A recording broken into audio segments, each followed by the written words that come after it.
for attending. I will try to do my best to keep up with what Franzi has been doing up to now. So let me try to summarize for now what she has done regarding quantifier elimination. So, remember the theory of quantifier elimination. So, we work in a language L, first order language, and you fix a theory T in this language, and you say that T has quantifier elimination if every formula in this language L is equivalent to a formula without quantifier. Right?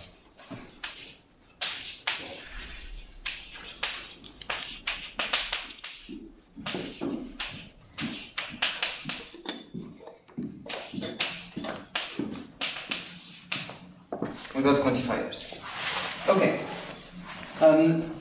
She gave a little criterion that maybe I will repeat if at some point I end up doing an actual proof of quantifier elimination. But for now, I'll just recap what she did. She proved to you that the theory of algebraically closed field, when you fix the characteristics, so this little p can be a prime number or 0, if you have a field of characteristic 0, has quantifier elimination in the language of rings. So where you have the addition, multiplication, the constant 0 and 1, maybe you want the additive inverse too, for rings you want. Alright? Yes? So I actually had a question about that. If we restrict the language of rings to the language of rings that aren't necessarily unital, does it still have QE?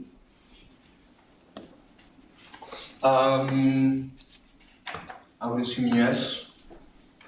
If you just remove the 1 from your language, I think yes. Okay. Because defining 1 without... Defining 1 without quantifier, I mean it's the unit, maybe a little bit.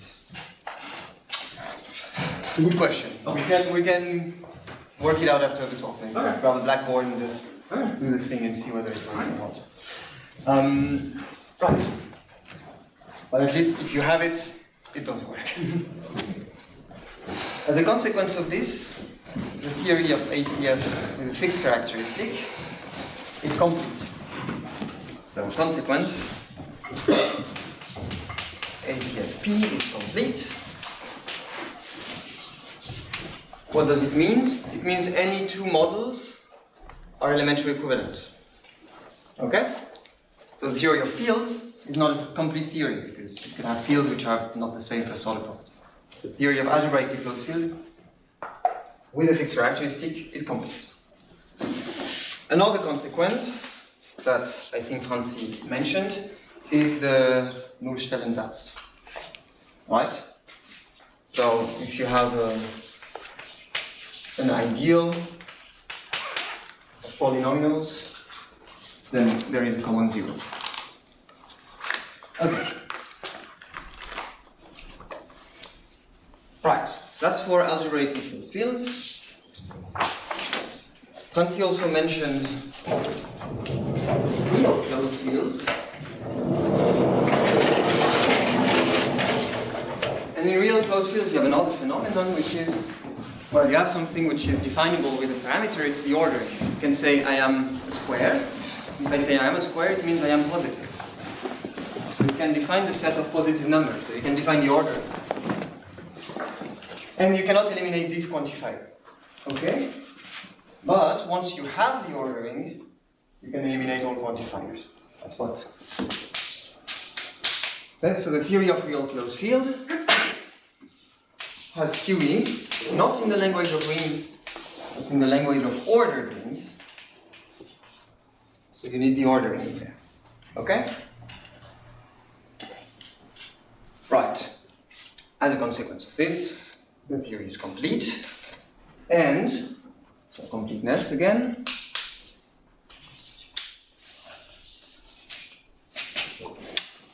And you have something which is called O minimality, I was just mentioning. But if you want to look at what are the definable sets in R, well, all of them have to be definable without quantifiers in the language of ordered rings. You can see for yourself that it gives that you must be either a point or an interval or a Boolean combination of those finitely many. Okay? This is called O minimality. The O stands for ordering, and say that basically the only thing you can define is with the ordering. You can only define intervals, points, and combination thereof. Okay? Well, what's another interesting field? The p-adic numbers, right?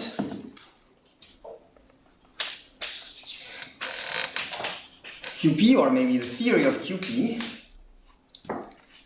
well, in some sense we know it must have quantifier elimination in a language. Because I think Francis said it too, that you just augment your language by adding a predicate for every possible formula. And then for sure, every formula is equivalent to a predicate, which is quantifier free.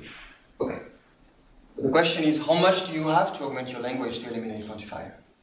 So for ACF, you don't augment your language. For RCF, you need to add the ordering. For QP, what do you need? Well, in QP, let's look at what you do in the real closed field. You add the set of squares, right? The set of squares is a non-trivial set that you witness somewhere.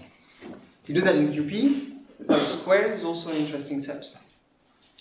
But it's not enough. There is also the set of cubes that have 4 and 5 and 6 power and everything.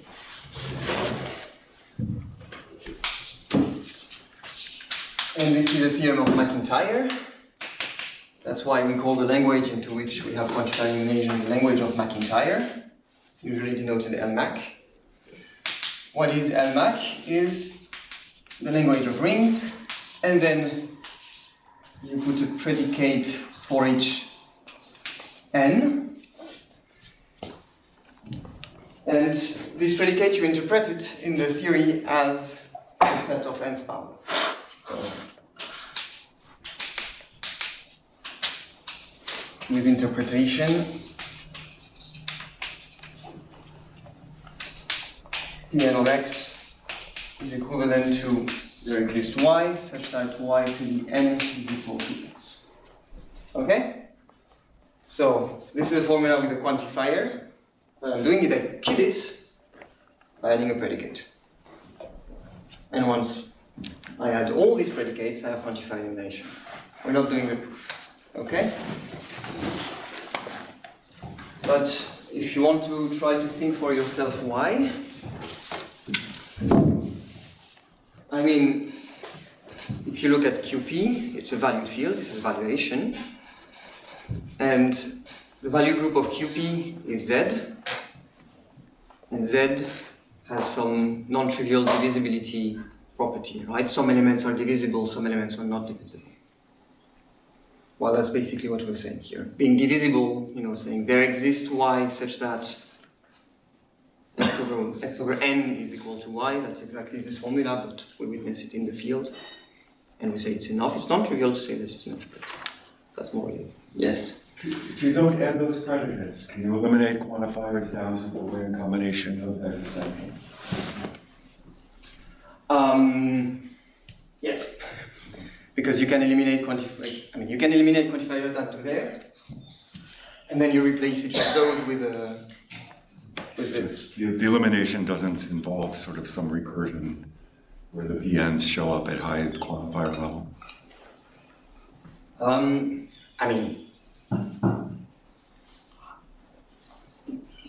not sure what you mean by that, but I mean you would have a Boolean combination of those, right? But not. Maybe a very complicated one. In fact, there is also something else that I can say, is that the negation of Pn is actually a positive Boolean combination of Pn. That helps. No? That's a bit. I mean, we'll say something about this. So another question, yes? Could there be a finite language in which you have QE there? No, I don't think so. No. No, because you need to eliminate quantifier in Z, and I don't think you can do it without all these predicates.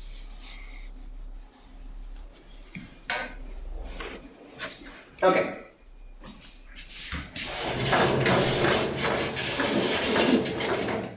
A consequence of this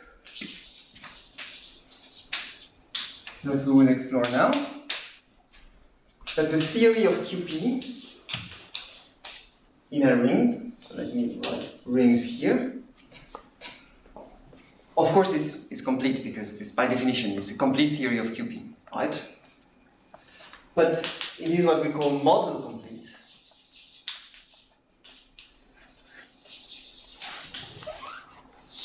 And what does model complete means? It means every time I take, let me put the definition of what it means. Take two elementary equivalent models of my theory T, such that one is a subset of the other. Right? Then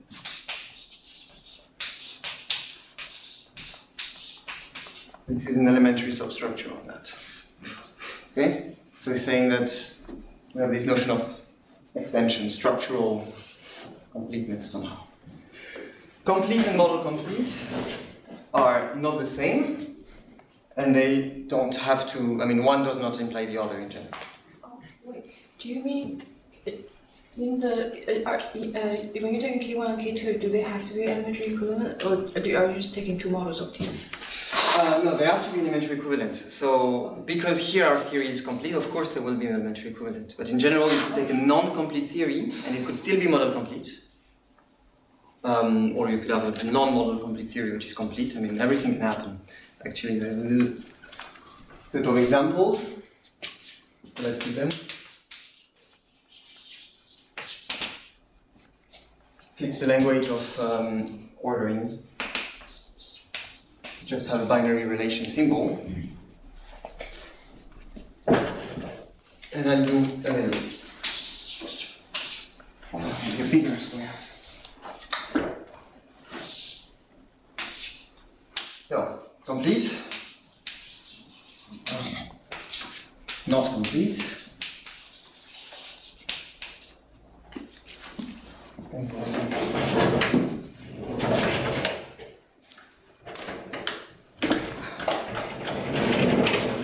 choose my board of two.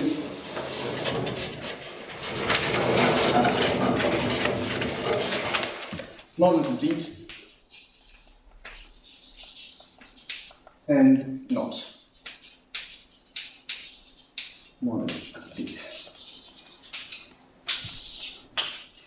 So, I put here the theory of linear orders. So let me say what it is. I mean, it's exactly what you think it is. We say that the relation this is transitive, irreflexive, everything it is an ordering. Is a total or linear order. Okay, I'll just put that. All of this is first order, so this is a first order theory. Of course, this is not complete, because say the model which has only 1 point, and the model which has 2 points, both of them are linear orders. They're not elementary equivalent. It's also not model complete. To see that, well, consider Z as an ordering, and 2 times Z. I mean the set of even points as an ordering, right? If you just look at them as pure linear orders, they are elementary equivalent. They are discrete linear orders, each point has a successor, each point has a predecessor, they're infinite. Okay, they don't have a min, they don't have a max, they're elementary equivalent. In fact, they're even isomorphic. Of course they are. But now you consider this one as a subset, as a substructure of this one. And you realize, well, that's not an elementary substructure. Because in this one, there is nothing between 0 and 2. And in this one, there is something between 0 and 2. Okay? So of course, this is not, they're not substructure, elementary substructure. Okay. If I want a complete theory which is not model complete, I will take here the theory of dense linear order with endpoint. But I will say it's min and max. Like this. So what does this say? DLO, I'll write it down here maybe. DLO says for every x and for every y, if x is smaller than y, then there exists z, which is in between them, okay? So my ordering is dense. And with endpoints, I say there exists x for y, x is smaller than y, so saying that there is a minimum, well, I guess I have to say or x is equal to y, sure. Okay, so I'm saying that x is the minimum. I also say there exists an x which is maximum.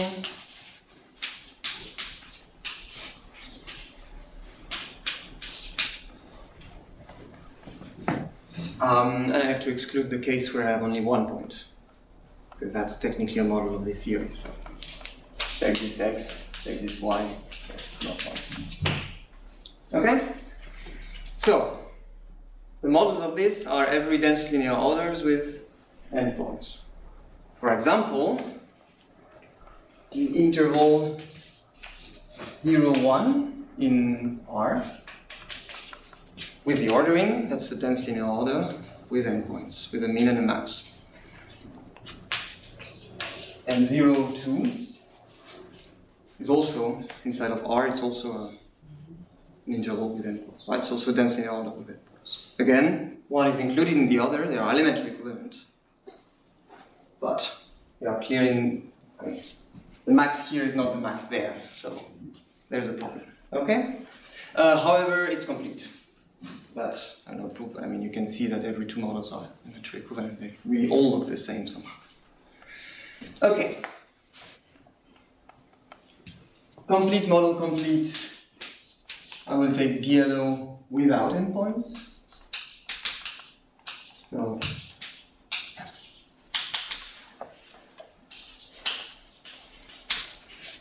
this theory here is complete, and it's also model complete. We cannot have such a model where we have a mean or a max which collides with a bigger structure. Okay, that's fine.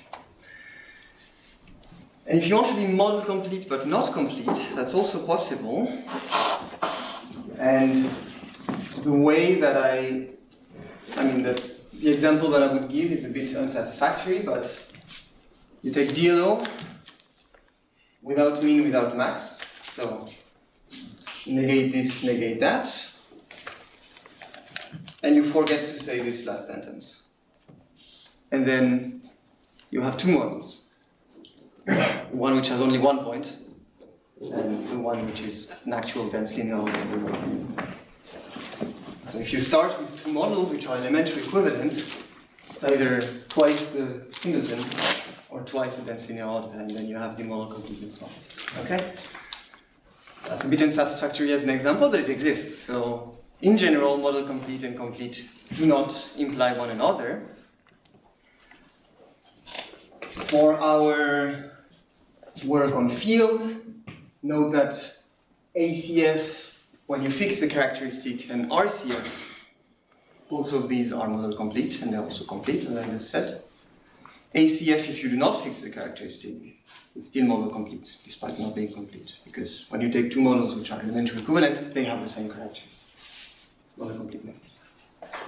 So actually, that's another example. So DLO plus singleton is an example, but you also have ACF without fixing the characteristic. That's a much more interesting example. Okay. Yeah, but if you don't fix the characteristic, you can't find two things that contain each other. Like, Yes, you can. I mean, the algebraic closure of Q is a model of ACF.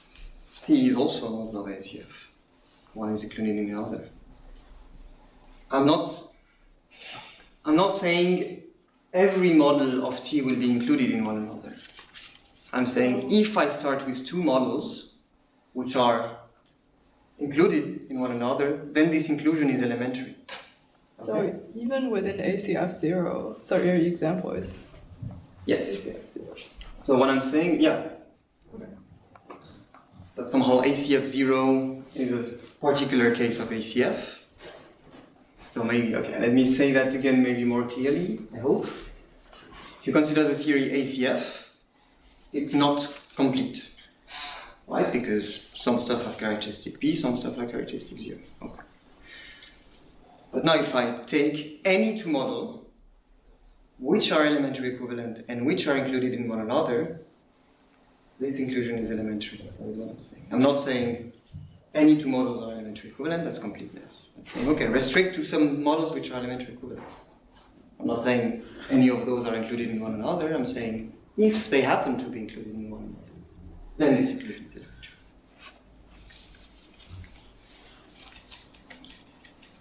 And yeah, I think these examples to see it's not always clear that when you are a substructure, a submodel of some other model, even if you are elementary equivalent, you might not be an elementary substructure. Right?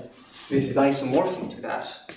This is included here, but in between 2 points here, maybe there is nothing, then you look at them here and suddenly there is something in between.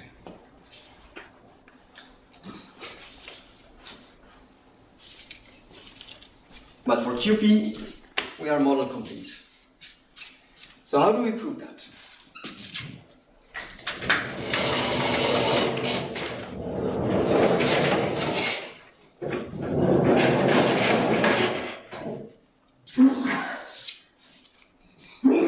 You take two models of QP which are, well, you take K1 elementary equivalent to QP, elementary equivalent K2 in the language of rings, right? And we consider them just as fields. And you say that K1 is a subfield of K2. What I want to do is I want to equip K1 with the predicate Pn for every n. I want to equip K2 with the predicate Pn. And in general, for fields, they might disagree, right? If you look at Q is a subfield of R. Q is the predicate saying whether I have a square root or not. If you look at 2, in Q it says no, I don't have a square root. In R it says yes, I have a square root. But what I want to show, here, and we'll agree. Okay? So we equip K1 and K2 with n, every n, and we want to prove that they agree.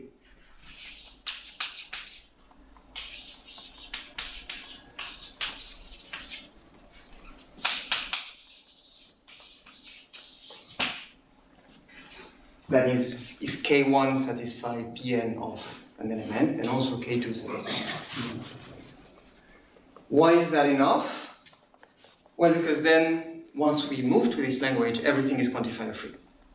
And if you have a quantifier free formula, it's fine. It moves between substructures without any problem, right? Okay. Could you repeat that? Why does model completeness imply QE for this? The QE implies model completeness, that's what I'm saying. Oh, okay. Right? Because now, model completeness means if I take a formula in parameters here, which is true here, then it's also true there. And if I take a formula which is false here, it's also false there. Okay? And so because every formula is quantifier free, it's fine.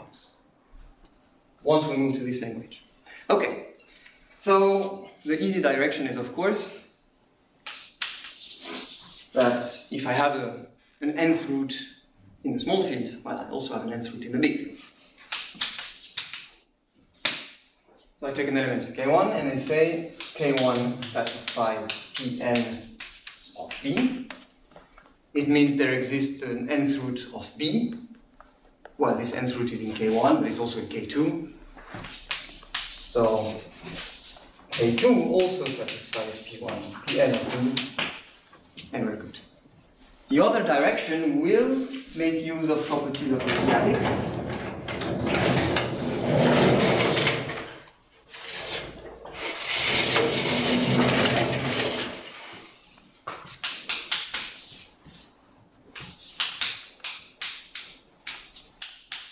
So,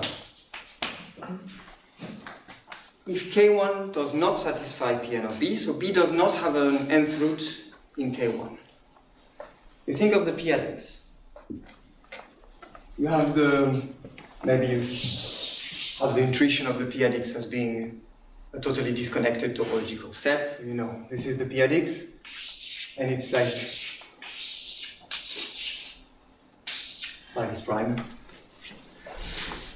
You have this covering by open balls, right? And each of them is also covered by open balls, etc., etc., etc. So what I'm saying is, if I take an element somewhere, there's only finitely many equivalence classes somehow. I can move this element a tiny bit and end up in another neighborhood where everything is indivisible. Another way to think of that is you write your p-adic number as a p-adic series, right?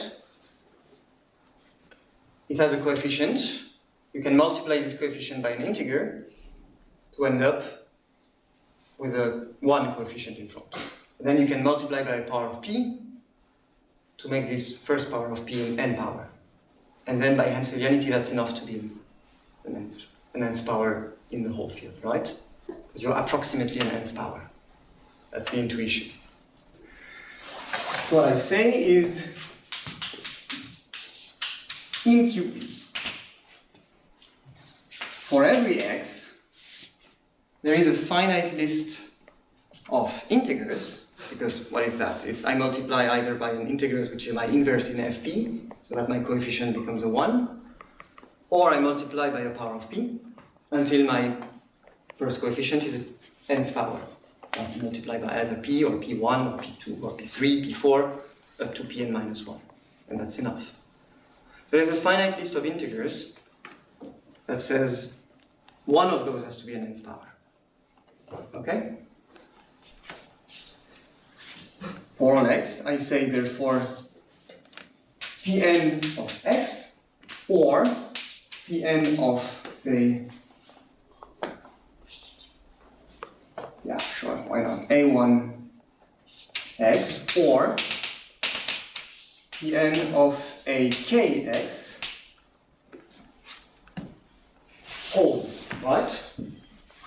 And A1 up to AK are in Z. Okay? This is a formula which is true in QP and has no parameter whatsoever, right? Because these integers are just a sum of 1. Okay, so if this is true in QP, it's also true in K1, it's also true in K2. Right? Okay. That's all that matters.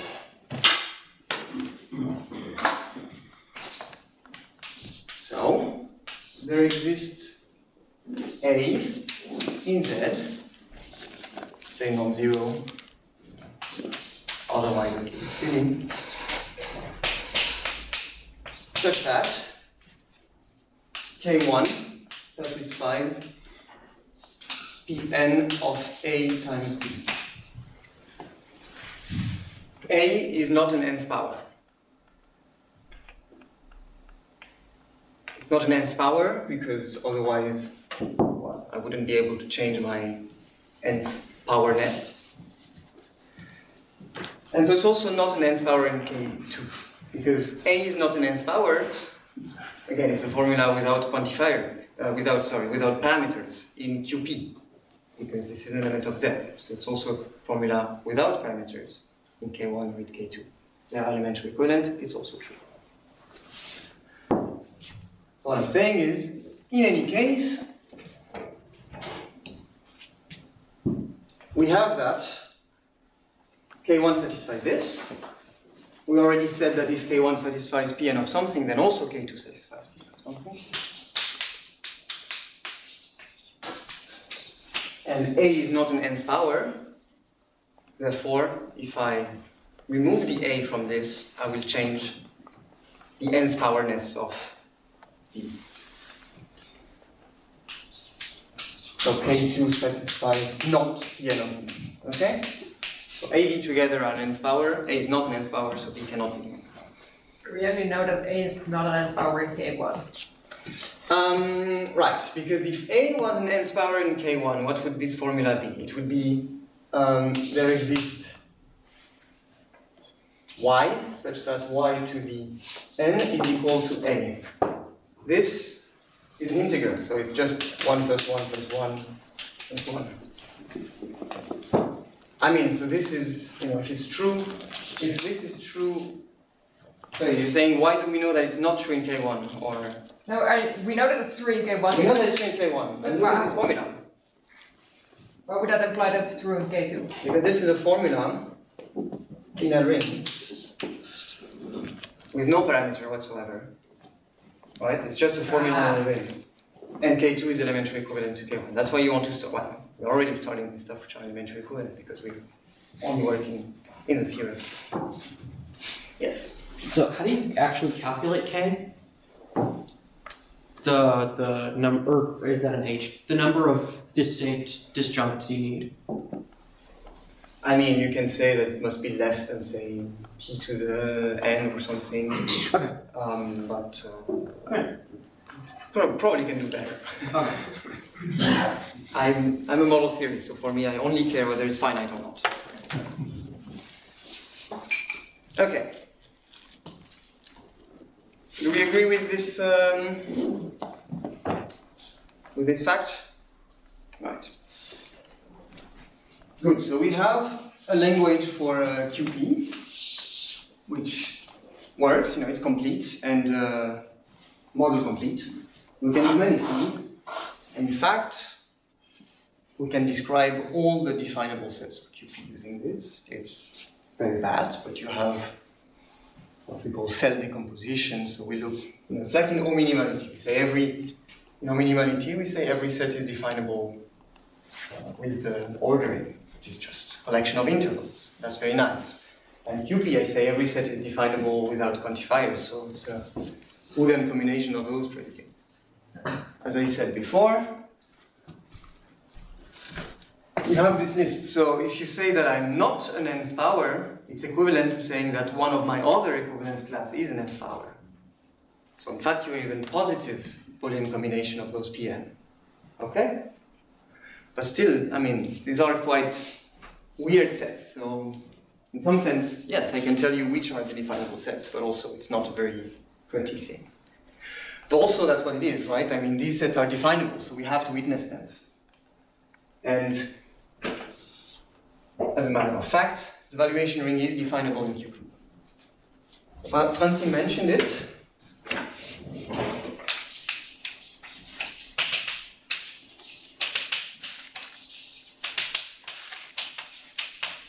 But we will do the proof now in detail, okay? So there is this formula by Gillian Robinson that tells you that ZP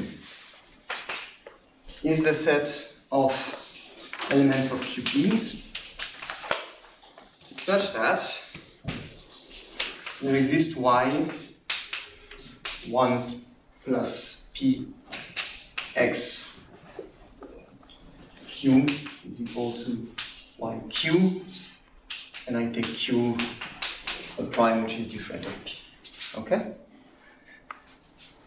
And another way to say it is to say, rather than this formula, you say q's predicate of McIntyre of 1 plus p xq. Right? So this is one of those Pn sets. Okay, and I'm saying, well, one of those Pn sets is the valuation ring with ZP, right? Remember that P is the valuation ring of QP. So how do you do that? Well, you look at the p-adic valuation of x, say it's either positive or negative. Let's say that it's negative first. Then what? Then you look at the p-adic valuation of 1 plus p x to the q. What is that? Well, what's the p-adic valuation of this? It's going to be 1 plus q times p-adic valuation of x. Well, it's going to be negative, right? Because 1 is the smallest element in z. So if I subtract anything to it, and in fact if I subtract q times this, I'm going to be in the negative realm, right? So this is negative.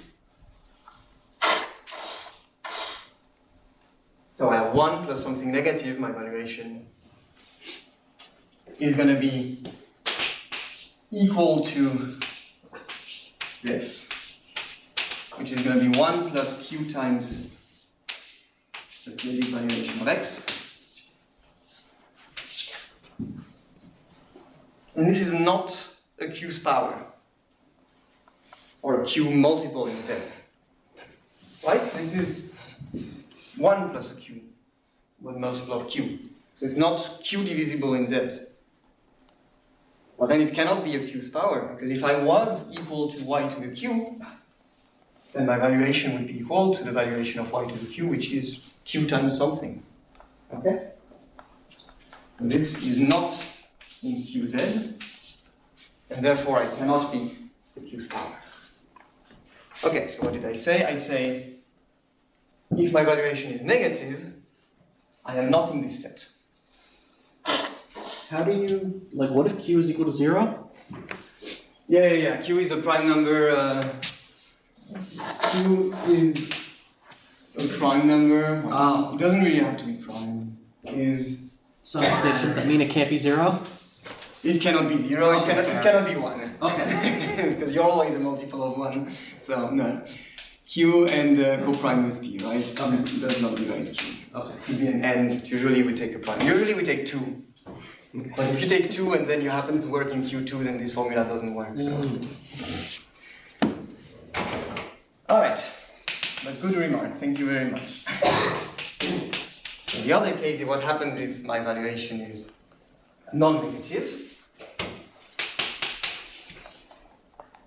Then, well, what's the valuation of this? It's equal to the valuation of p, which is 1, plus q times the valuation of x. Well, it's 1 plus something which is positive, it's strictly positive. Okay. So that means that if you look at the residue of 1 plus pxq, it's just 1. Why? Because this will just be sent to 0, it has positive valuation. Which means that this polynomial here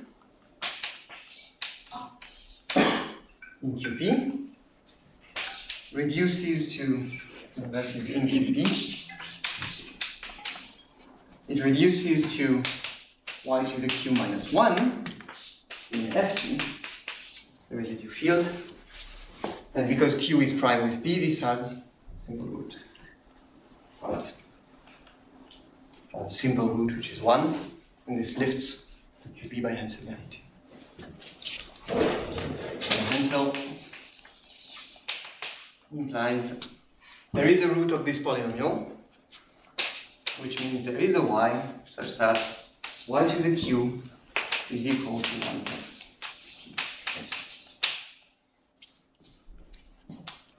So I satisfy this formula, and I am in this set. So this set is exactly the set of elements with positive valuation, or non-negative valuation. So, if you consider QP as a field, there is already the valuation here. It's already here, it's already defined. Same way that in the reals, consider it as a field. there is already the ordering. It's already here. We are doing this define.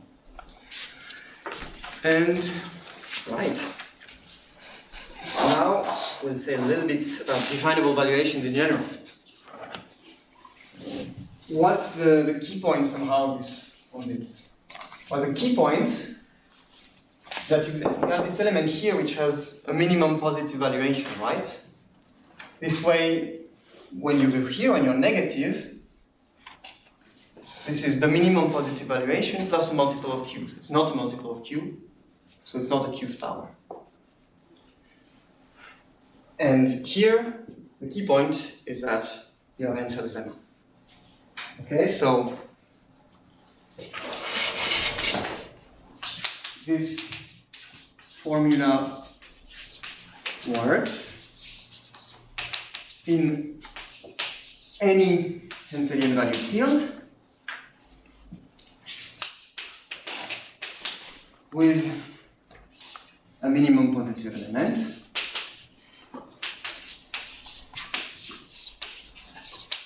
in the value group. I will use this notation for the value group. I think this is consistent with what has been done up till now. Yeah, that's it, actually. However, small remark, here my minimum positive element is p. P is just 1 plus 1 plus 1 plus 1, so it's not a parameter, it's already here in my language. If my minimum positive element is witnessed by another thing, that will be a parameter. So if you really want something which is definable with no parameter, there's still hope. And this is a result by Axe that in any Henselian valued field with value group Z,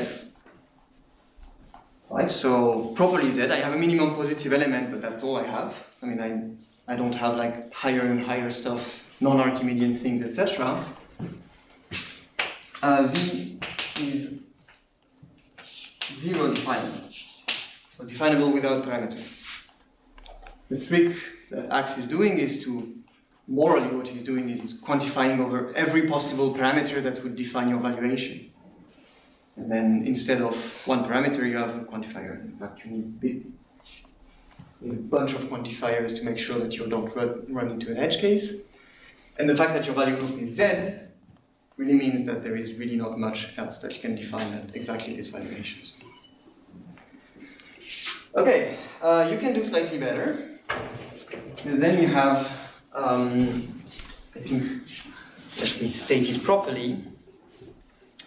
Yes, let's say, let's attribute that to Königsmann and Hong. Not together, but one after the other somehow. If the value group is regular and not divisible.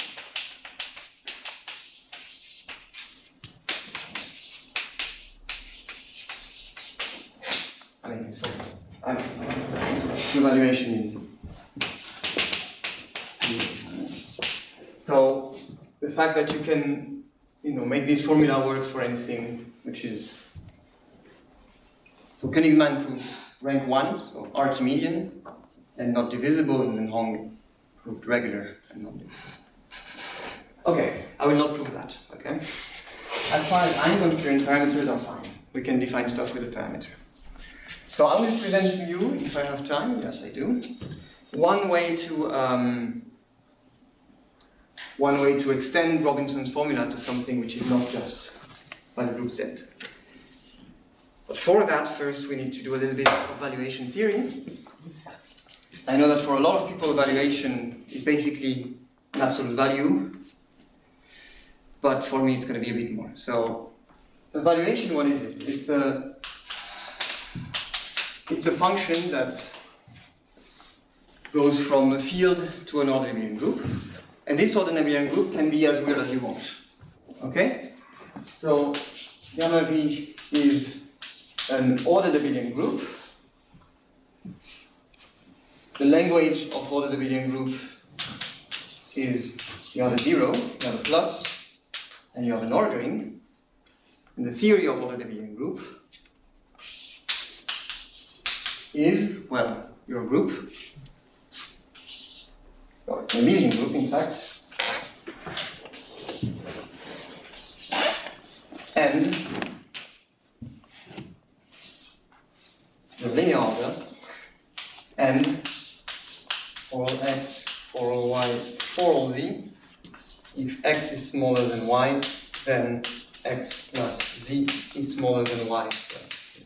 Okay, just saying that the ordering respects the group law. Okay? If I add something on the left and on the right, I don't change my ordering. That's it. So you have many structures which are ordered abelian groups, right? Not just Z and Q.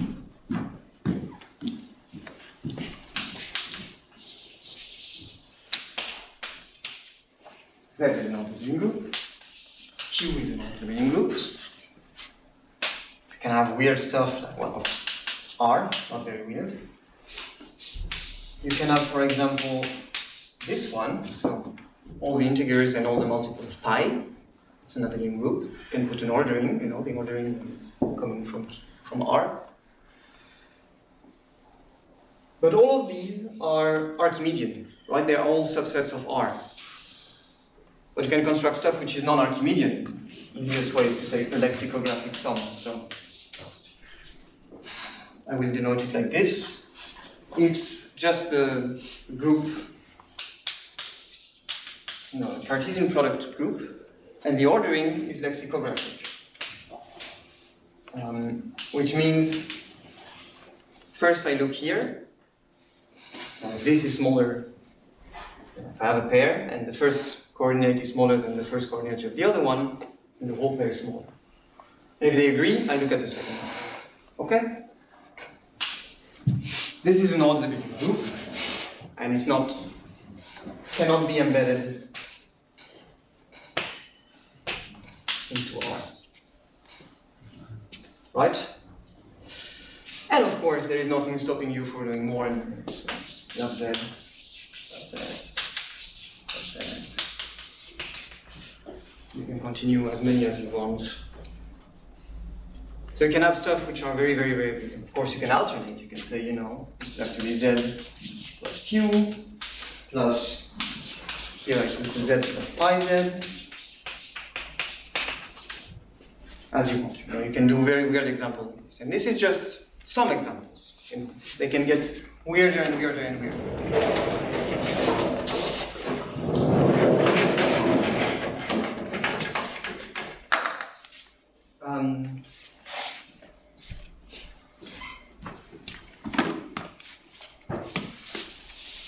The reason why I'm talking so long about those ordered abelian groups, that I want to give you a relationship between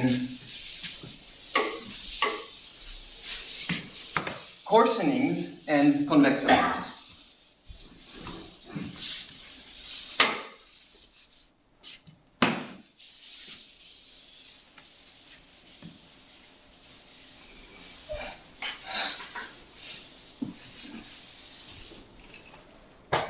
Is everything fine up till now?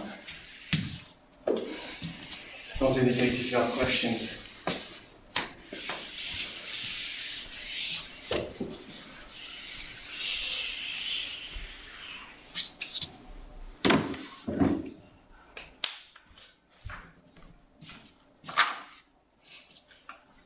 Okay, so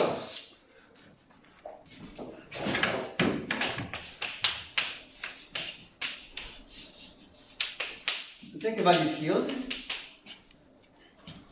So we have valuation. This valuation has a valuation ring. Just to set up the notation, the valuation ring is a set of elements with non-negative valuation. A coarsening is just another valuation which has a valuation ring bigger. Okay?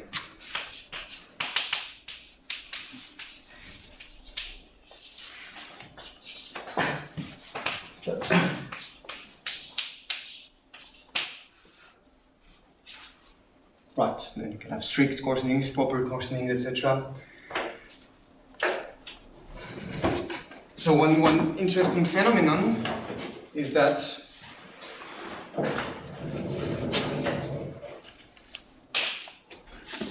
you have a bijection between the sets of coarsenings of V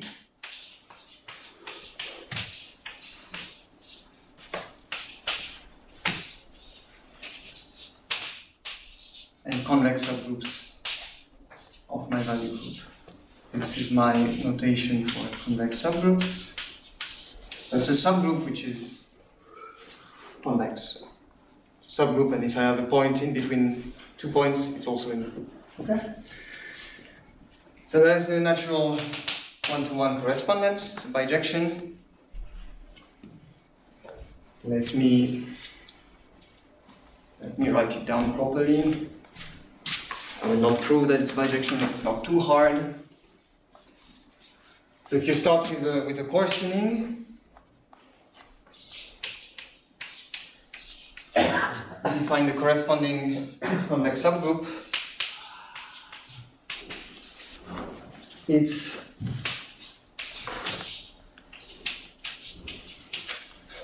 the set of elements which are the valuation through V of the units of order. So we have a bunch more stuff in here. Some of them will be considered as 0 for W, but they will not be considered as 0 for V. This is exactly the difference between the two somehow. And if you have a convex subgroup, you define the associated valuation by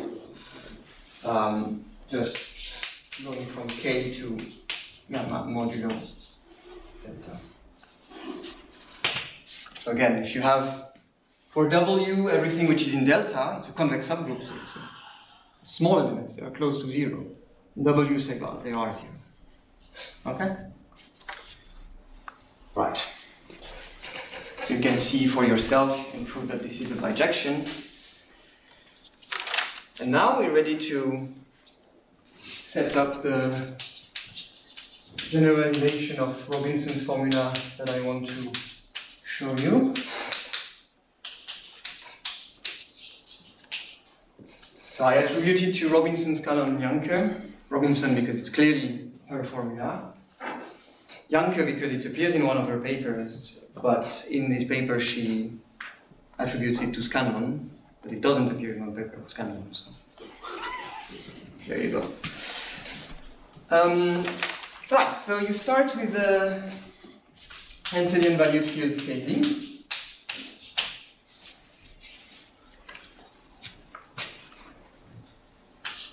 And you take an element T in positive valuation. Yeah, you can even take it in MV, such that the value of T is not P divisible. And just to avoid a small thing, I will just say that P is not a characteristic of the residue field. You can also make it work when the residue characteristic is P, but let's stick to this setup for now. So then, well, you do Robinson's formula, right? So exactly Robinson's formula.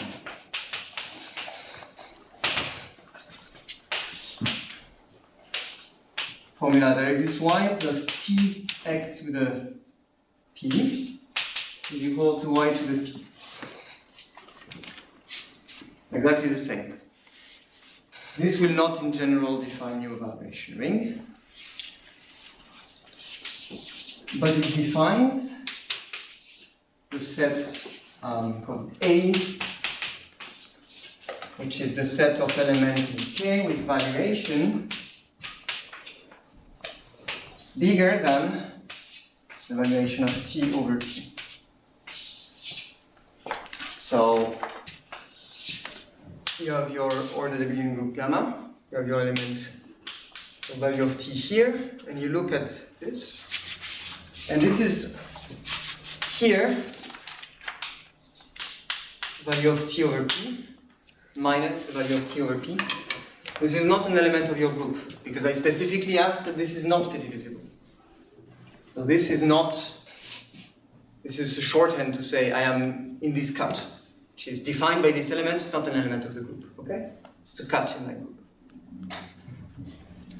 So, this formula, the Robinson's formula, now defines this cut. Now, of course, if t was minimum positive, then this would be a cut between 0 and the somehow maximum negative.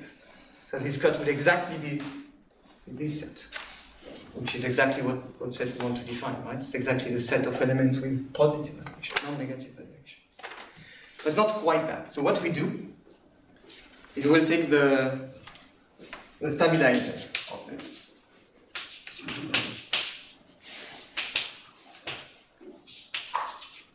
So let me write it in first order and then tell you what it does.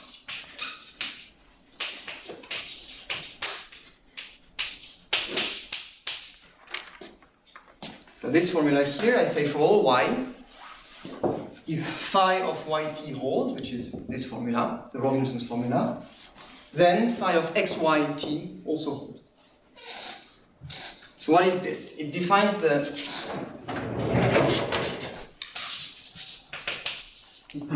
stabilizer, multiplicative stabilizer. So it's a set of elements x such that when I take an element y which is in this set, then x times y is also in this set. So it's a stabilizer which is a set of element A, okay, such that, well, maybe not A, B, such that B times A is a subset of A. This is just reading the definition, right? This is just reading the formula. Now I say that this is a ring containing OV. It's clear that it contains OV, I think, because if I multiply by something with non-negative valuation, I'm just augmenting the valuation.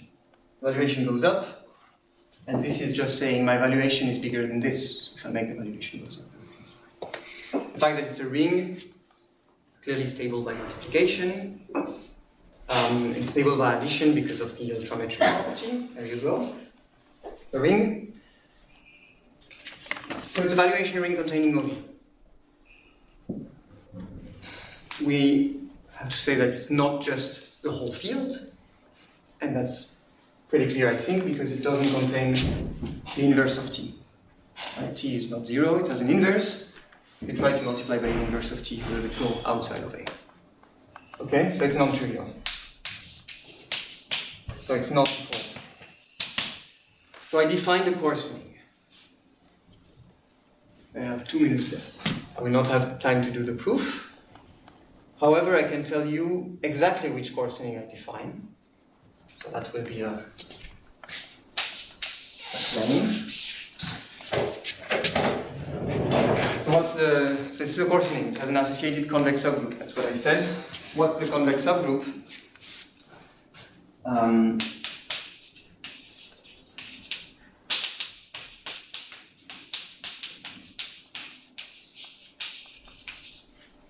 It is the largest convex subgroup modulo which the value of t is not p-divisible. I will write it the largest convex subgroup such that v of t is not p-divisible mod delta, and we call it largest convex subgroup delta such that. You can write it as a union of delta such that v of t is not in p times gamma modulo delta. So It's a well-defined notion. And we have some ways to see when is this convex subgroup exactly equal to 0. So we have some groups, some of them are very easy, like Z. I look at 1 in Z. Well, it's not p-divisible modulo the trivial convex subgroup 0. Why? Because it's not p-divisible. But then it's p-divisible if you quotient by anything bigger, because the whole thing just collapses. Sure. So in this case, this formula, in the case of Z, this formula defines the valuation as planned. But you have some weird groups where you have these weird elements which are not p-divisible, but then as soon as you quotient by anything as small as you want, you're p-divisible. And in this, I say I can still define the valuation. And then you have groups where, well, I can still define something, but not the exact valuation that I want. And that's it. Thank you very much.